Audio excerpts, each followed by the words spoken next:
The game that just ended moments ago, the Lions dominated the Broncos 42-17. Jared Goff threw 5 touchdown passes. He was 24-34, 278, 5 touchdowns. The Lions are now 10-4 and can clinch a playoff spot with the Seattle loss on Monday. They can clinch the division title for the first time with a win over the Vikings on Christmas Eve. Yeah. So, watching this game, what was one of your big takeaways from the game? I mean, one of the big takeaways from the game is the Lions look like the Lions that we're used to seeing throughout the entirety of the season. Obviously, they had a few games where we were like, what happened? What is going on with Jared Goff? He was turning the ball over a lot, and those turnovers cost the team, some of those games and some of those points. They weren't able to overcome that. But today, Jared Goff looked like himself. Obviously, you said 24 for 34 for 278, 5 TDs. Amon St. Brown, boy, that boy nice, man. Yeah. That boy is the real deal, man. Yeah. He was 7 for 112 with a TD today. Jahmyr Gibbs. Man, listen, I'm not saying he's Chris Johnson, but there are only so many backs in the NFL that can hit their head off the goalpost from anywhere on the field, and he's one of them, and I can't wait to see him break one just so I can see him get out there and scat one time, just one time. He played well today. Goddamn Sam Laporta, he was very efficient as well. Oh, he legit. He might be. He and Kittle might be the Pro Bowl representative for tight ends in the NFC. He's really good. Yeah, okay, man. Yeah, I think so. You're right. Because he has great numbers and they're winning. Mm-hmm. Yeah. But they just look good, man. They look good all the way around, especially defensively. But I wanted to focus more on the offense because the offense has sputtered a little bit, especially with Goff and the turnovers. But that offense looked good today. Very, very efficient.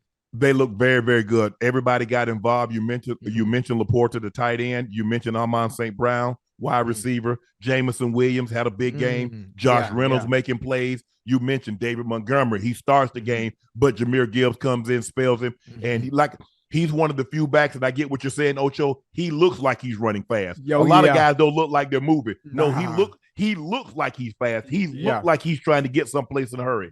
But they were really good. Once they got their rhythm, because if you remember, Ocho, if I'm not mistaken, the first 3 drives, they punted the football. Yeah. But then all of a sudden they get their rhythm and they go touchdown, punt, touchdown again.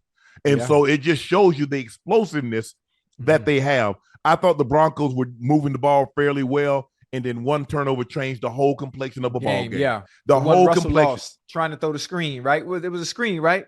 Well, it was sometimes, Ocho, you know what? I get it, trying to get the ball away, but sometimes you just eat it. Right. Sometimes you just eat it and say, you know what? That's a 10-yard loss. Let me come back and try to get it on second down. Let me try to recoup some of that on third down. But the thing that you don't want to do is turn the football over. Right. And even though the Broncos defense didn't give up points, it's the fact that it took a lot out of your cell offensively. Right. And they really can never get back on track. And then I saw they scored a touchdown and they called offsides. And I still didn't see who the offside was on, but I guess it is saying one of the offensive linemen helmet was over the ball, but I couldn't see it. But maybe you saw something that I didn't see. Maybe somebody in the chat saw something that I didn't see. The calls are getting a little bit ridiculous now. And now, obviously, because of what happened with Kadarius Toney, now they're just going to be calling they're going to be nitpicking and calling every little thing. So now everything has to be perfect when it comes to alignment. Because you know what happened, Ocho. You know what happened. Andy Reid sent what they do is that they gather because they get all the footage from every game, right? And it's like this guy's offside. Look at that defensive lineman; he's offside. They send it into the league office. They send it into the league, and then the league office tell all the referees. Now it ruined it for every goddamn body. That's it. You know how somebody do something and they tell, man, why you told? You ruined it for everybody, bro. You got caught. You just go ahead and bite that bullet. Don't you worry about everybody else. Not everybody got to be on the field. Everybody got to suffer. But Quinn Menarez, they said he was offside, said his helmet was over where the center had the ball. Maybe he got a big head. What if his head big and he really can't help or control him being offsides? But here's my thing though, Ocho. I don't know because you saw that play and then you see Sean Payton light into Russell Wilson. I don't know how you expect Russell to see that to tell him, hey man, you need to back up. You think that's what it was for though? I don't know. You know what's funny? Is I like that. I like the coach getting into his quarterback when something isn't going right.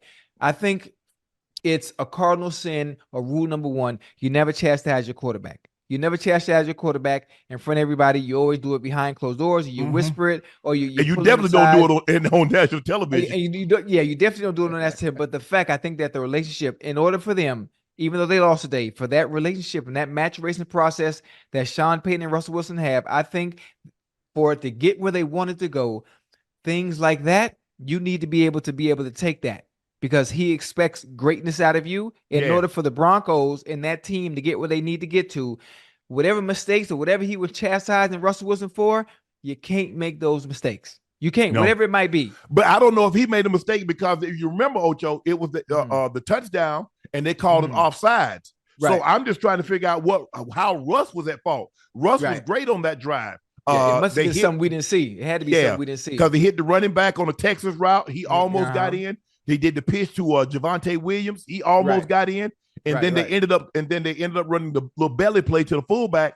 He did get in, but they threw the flag saying he's offside. So I don't know. So maybe it was something that transpired, Ocho, during the drive that we didn't see. Right. But that's very strange to see the head coach light up the quarterback, a Russell Wilson type. Now, we've seen him jump all over Mullins, the guy that was filled in for the backup in Minnesota. We've seen him get on second level, or third, third string quarterback, but never the starter, especially of that ilk. Right. And so for that to happen, something had to seriously go wrong. But we, like I said, maybe we missed it. It couldn't have been on the three plays that I looked at in which scored. They run a little Texas route. The running back gets stopped at the one. Javonte Williams, I thought he got in. He gets stopped at the one, and then they run the belly to the fullback. He ended up getting in, and then they called offside. So I really don't know what Sean Payton got so upset about. Yeah, but you know what else? You know what I think about it? The fact that, do you remember when's the last time the Lions went to the playoffs? Remember what year? What year was? Probably. I know the last time they won the division was 93. Okay. So it's been 30 years since they won the division. I think they went to the playoffs in 2011. It might be 2011. 2011? Was it? It must have been a wild card, huh?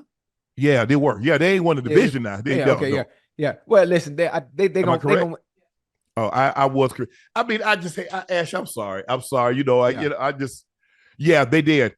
I think they're gonna win the division this year too. Listen, the Lions remaining schedule. They had the Vikings, Christmas Eve. Then they got the Cowboys, if I'm not mistaken, right? Yes. The Lions are 4-0. This season, the Lions are 4-0 in primetime games. They haven't lost. Right. They haven't lost in primetime. Obviously, that's the best. That's the best in the NFL. Right. And I think they're going to win their first division title since 93. Yeah, since 93. Actually, they won again. They went to the playoffs also in 2016, right? Yeah, I see it. Yeah, 2016. They lost in the wild card to goddamn Seattle, to the Seahawks. Seattle Seahawks. Yeah. Mm-hmm. But I thought the Lions defense, AG Aaron Glenn, has them playing that's well. My boy. Yeah, they get after your quarterback. They pursue to the football. Nobody gives up. Somebody runs down the field. You see defensive linemen chasing. That's what you like to see. The DBs are not giving up on plays. They can see no catches. They're fighting to the very end, trying to pull the ball out. So you like to see that. The Broncos defense did not have one of their better playing games. But sometimes when you're on the road and the home team gets it rolling, it's hard to stop that avalanche. Stop it. Yeah, it is. It's hard to. Yep. And it one person can't stop it at all. Nah. You need somebody to stop it. Somebody to make a play. A big play. You get a pick, a scooping score, something like that. Hit the quarterback, the ball comes out. But they can. Who I really like, man? Who that? From the Lions. That goddamn Brian Branch. From Alabama. Man. Boy, that young fella all over the place, man. Yeah. I like him a lot. They got those linebackers hustle. What's the one from Iowa? What's the one from Iowa that won the award? He won the Buckets Award a couple years ago. Yeah. But both of those inside backers chase the football. They downhill guys. Real deal. They downhill guy and sideline to sideline. Yeah.